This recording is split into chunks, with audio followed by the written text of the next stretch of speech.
Hello everyone, welcome back to my channel. आज के video में हम cognizable and non cognizable offence के बारे में डिस्कस करने वाले हैं। कॉग्निजेबल एंड नॉन कॉग्निजेबल के बारे में पढ़ने से पहले हम ये जानेंगे कि ऑफेंस क्या होता है। So first we discuss that what is offence. Simply meaning of offence is that a violation of a penal law is an offence. It means कोई भी लॉ के अगेंस्ट या फिर लॉ को वायलेट करता है तो वो एक ऑफेंस कहलाएगा। अब हम ये जानते हैं कि ऑफेंस लॉ में कहाँ डिफाइन किया गया है। First, under criminal procedure code under section 2 sub clause N which states that any act और omission made punishable by any law for the time being in force and includes any act in respect of which a complaint may be made under section 20 of the Cattle Trespass Act 1871. It means CrPC के section 2 sub clause N में offence को ये define किया गया है कि कोई भी एक्ट और omission which is punishable by law, और इसमें section 20 of cattle trespass act जिसमें कंप्लेन किया जाता है उसको भी ऑफेंस में इंक्लूड किया गया है। And second, in Indian penal code under section 40 which states that offence denotes a thing made punishable by this code. Now, offense refer to an illegal act or crime that is punishable in nature and against which a complaint can be registered with police or magistrate, etc. An offense can be classified as a cognizable offense and non-cognizable offense. Let us see how cognizable offense differ from non-cognizable offense. Offense ऐसे illegal act और अपराध हैं जो punishable होते हैं, जिसके against police या magistrate को कंप्लेन कर सकते हैं। नाउ ऑफेंस को 2 कैटेगरीज में क्लासिफाइड किया गया है। First one is cognizable and second one is non cognizable. तो चलिए अब cognizable and non cognizable offence के बारे में डिस्कस करते हैं। Cognizable offense. A cognizable offense is an offense in which the police officer, as per the first schedule or any other law for the time being in force, can arrest the convict without a warrant and can start an investigation without the permission of the court. It means cognizable offense वो offense है जिसमें police जो है without warrant ही arrest कर सकती है and court के permission के बिना ही सू मोटो इन्वेस्टिगेशन स्टार्ट कर सकती है। कॉग्निजेबल ऑफेंस हीनियस क्राइम होते हैं जिसमें पुलिस को ये अथॉरिटी होती है कि वो बिना वारंट के अरेस्ट कर सकती है। Now, non cognizable offence. A non cognizable offence is the offence listed under the first schedule of the Indian penal code and it's bailable in nature. In case of a non-cognizable offense, the police cannot arrest the accused without a warrant, as well as cannot start an investigation without the permission of the court. It means non-cognizable offense ज़्यादा serious offence नहीं होते हैं और ये bailable offence होते हैं।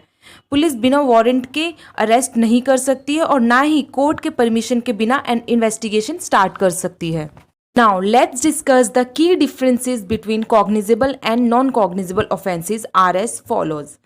First one is, cognizable offense is defined in the section 2 subclause C of the Criminal Procedure Code 1973 and in non-cognizable offense is defined in section 2I of Criminal Procedure Code 1973.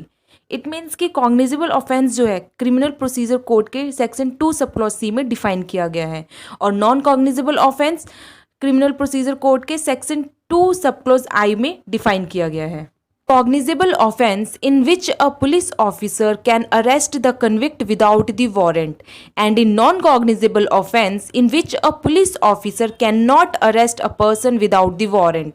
It means कि cognizable offense में police officer के पास ये authority है कि वो बिना warrant के arrest कर सकती है, लेकिन नॉन कॉग्निजेबल ऑफेंस में पुलिस के पास ये अथॉरिटी नहीं होती है कि वो किसी भी पर्सन को बिना वारंट के अरेस्ट कर सके। Next, in cognizable offense, the police can start a preliminary investigation without the permission of the court. And in non-cognizable offense, the police officer cannot start the investigation without the permission of the court. It means कि cognizable offense में जैसे ही police officer को किसी offense का पता चलता है वो बिना ही कोर्ट के परमिशन के इन्वेस्टिगेशन स्टार्ट कर सकते हैं, लेकिन नॉन कॉग्निजेबल ऑफेंस में पुलिस ऑफिसर बिना कोर्ट के परमिशन के इन्वेस्टिगेशन स्टार्ट नहीं कर सकते। Next, in cognizable offense, these are heinous crime like murder, rape, dowry, death, etc. And in non-cognizable offense, these crimes are not so serious like forgery, cheating, defamations. It means कि जो cognizable offense होते हैं वो heinous crime होते हैं, जैसे कि murder करना, rape करना. और नॉन कॉग्निजेबल ऑफेंस वो क्राइम होते हैं जो सीरियस क्राइम्स नहीं होते हैं, जैसे किसी के साथ चीटिंग करना, फॉर्जरी करना, etcetera. In cognizable offense, the police officer is bound to register the FIR even without the permission of magistrate. And in non-cognizable offense, the police officer is not bound to register the FIR or cannot register the FIR without the prior permission of the magistrate. It means कि cognizable offence में police officer जो है bound होता है कि जैसे ही उसे पता चले कि कोई कॉग्निजेबल ऑफेंस कमिट हुआ है तो वो बाउंड है कि उसको वो एफआईआर रजिस्टर करनी ही करनी है, चाहे मजिस्ट्रेट का परमिशन मिला हो या ना मिला हो. लेकिन नॉन कॉग्निजेबल ऑफेंस में पुलिस ऑफिसर बाउंड नहीं है कि वो कॉग्निजेबल ऑफेंस में एफआईआर रजिस्टर करे. Next, cognizable offense is a non-bailable offense and non-cognizable offense is a bailable offense. As per the above discussion, पता ही चल गया होगा कि cognizable offense जो है non-bailable offense है. इसका मतलब यह है कि इसमें बेल नहीं मिलती है, और non-cognizable offense जो है bailable offense है, इसमें बहुत ही जल्दी बेल मिल जाती है.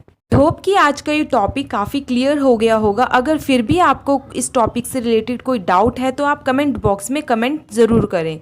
और अगर आपको ये वीडियो अच्छी लगी तो प्लीज़ इस वीडियो को लाइक ज़रूर करें, अपने फ्रेंड्स को शेयर भी करें. और इस चैनल पे अगर आप नए हैं तो प्लीज़ इस चैनल को सब्सक्राइब ज़रूर करें.